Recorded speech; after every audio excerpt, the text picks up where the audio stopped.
Buraik-buraik itu sembunyinya di sini. Ini menjadi shelter awal bagi burayak-burayak sebelum kita pakai shelter yang lainnya ya.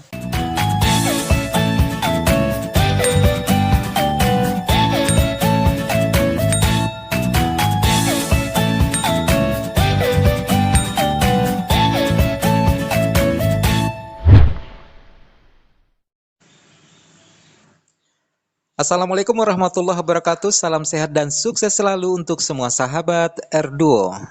Terutama buat sahabat-sahabat yang telah setia ya menantikan video-video terbaru dari channel sahabat Erduo ini. Dan juga yang telah menonton satu demi satu video-video yang kami hadirkan. Kali ini sahabat kita akan mencoba membahas tentang tanaman air yang namanya eceng gondok ya. Terutama manfaat-manfaat yang bisa kita dapatkan dari eceng gondok dalam proses budidaya lobster air tawar. Nah sahabat, apa-apa saja manfaat yang bisa kita dapatkan dari tanaman air eceng gondok ini? Berikut videonya untuk sahabat, tonton sampai selesai.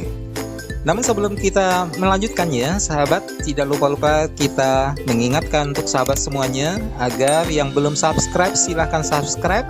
Kemudian silahkan like dan komen ya video-video yang kami hadirkan. Untuk sahabat yang telah subscribe kami ucapkan terima kasih. Ini dia manfaat dari tanaman air eceng gondok.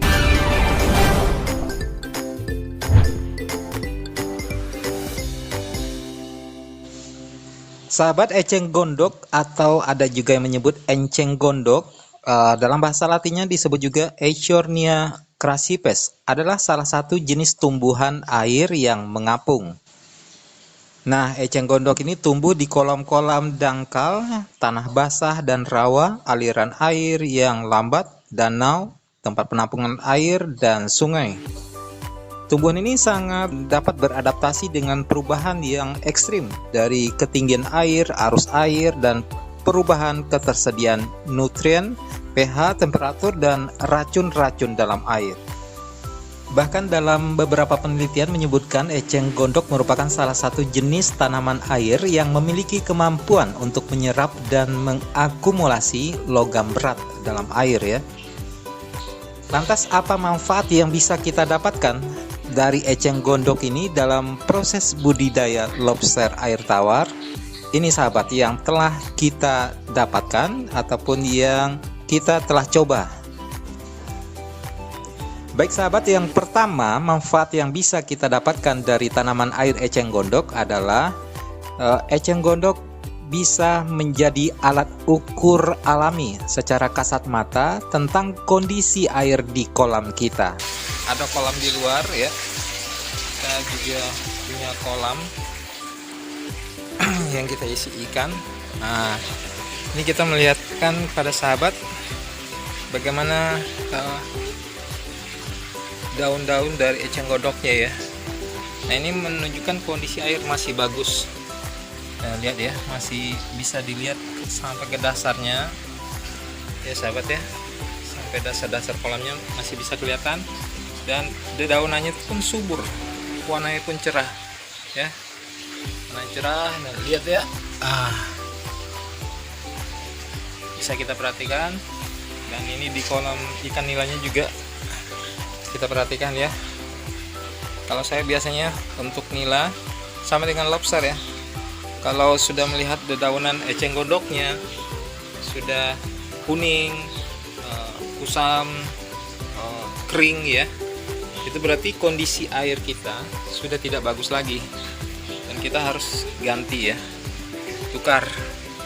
Tapi sama di nila juga seperti itu, jangan dikuras habis karena akan bikin stres ikan kita ataupun lobster kita.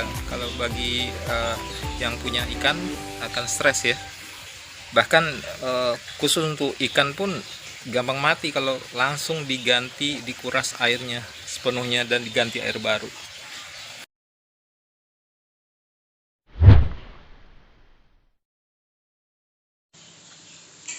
Yang kedua, tanaman air eceng gondok ini bisa digunakan untuk shelter awal bagi burayak-burayak yang baru menetas.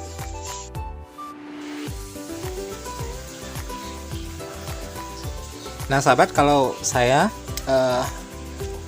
fungsi berikutnya dari eceng gondok, tanaman eceng gondok ini saya gunakan untuk di kolam atau tempat wadah lobster yang sedang bertelur ya.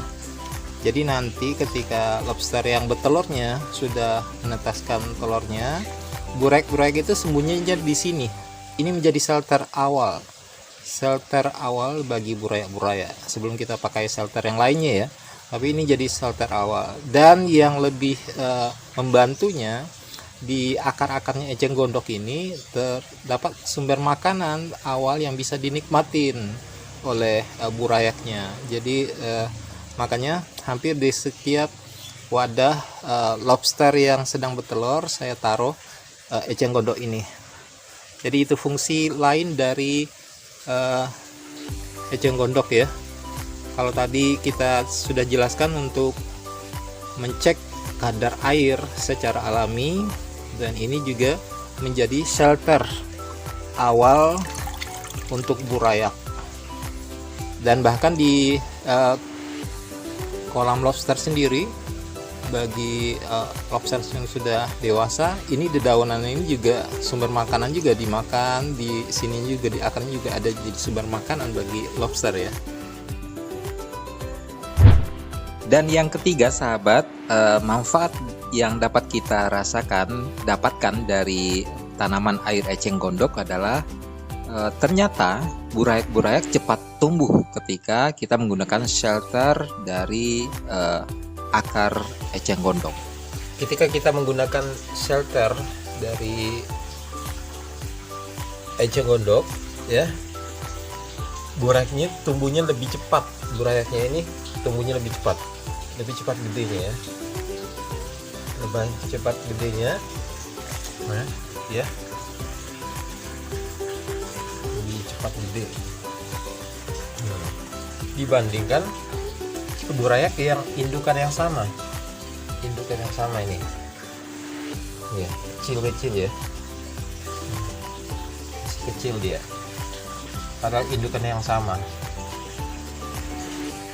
Itu kenapa terjadi? Karena di sini shelter dengan akar eceng gondok, mereka merasa lebih nyaman ya, lebih aman ya, lebih nyaman ya, karena banyak ini sela-sela yang mereka bisa sembunyi.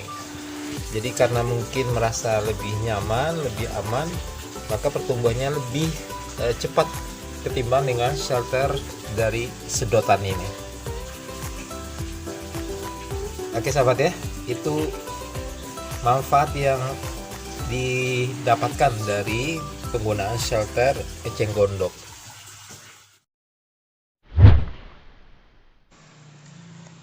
Baik sahabat, meskipun banyak manfaat yang bisa kita dapatkan dari tanaman air eceng gondok, namun kita tidak bisa melepaskan ataupun melupakan ya, bahwa tanaman ini juga menjadi perusak di air. Sebaran eceng gondok di permukaan air yang terlalu banyak akan menghalangi proses penetrasi cahaya matahari ke dalam air, sehingga sahabat ini akan mengganggu proses produksi ikan, lobster dan sejenisnya yang berada dalam air. Nah sahabat, yang kedua, sisi lemah keberadaan tanaman air eceng gondok ini bagi kolam-kolam kita adalah ternyata eceng gondok ini mengakibatkan ketersediaan oksigen di dalam air menjadi berkurang karena ada proses evapotranspirasi ya, akibat penguapan yang terjadi pada daun-daun eceng gondok. Nah sahabat, menurunnya kandungan oksigen terlarut pada air mengakibatkan kematian pada organisme seperti ikan, lobster, dan jenis habitat yang berada dalam air.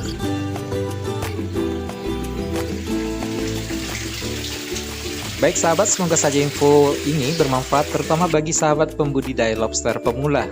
Jangan lupa untuk share sekiranya bermanfaat agar sahabat-sahabat kita yang lain bisa juga terbantu untuk sukses dalam budidaya lobster air tawar. Dan ucapan terima kasih juga untuk sahabat-sahabat yang telah like, komen, dan subscribe ya. Semoga kedepannya kami akan lebih baik dan lebih semangat memberikan info-info dan tips berikutnya. terkait budidaya lobster air tawar. Terakhir, salam hangat genggam erat untuk semua sahabat. Mari selalu menebar manfaat. Wassalamualaikum warahmatullahi wabarakatuh.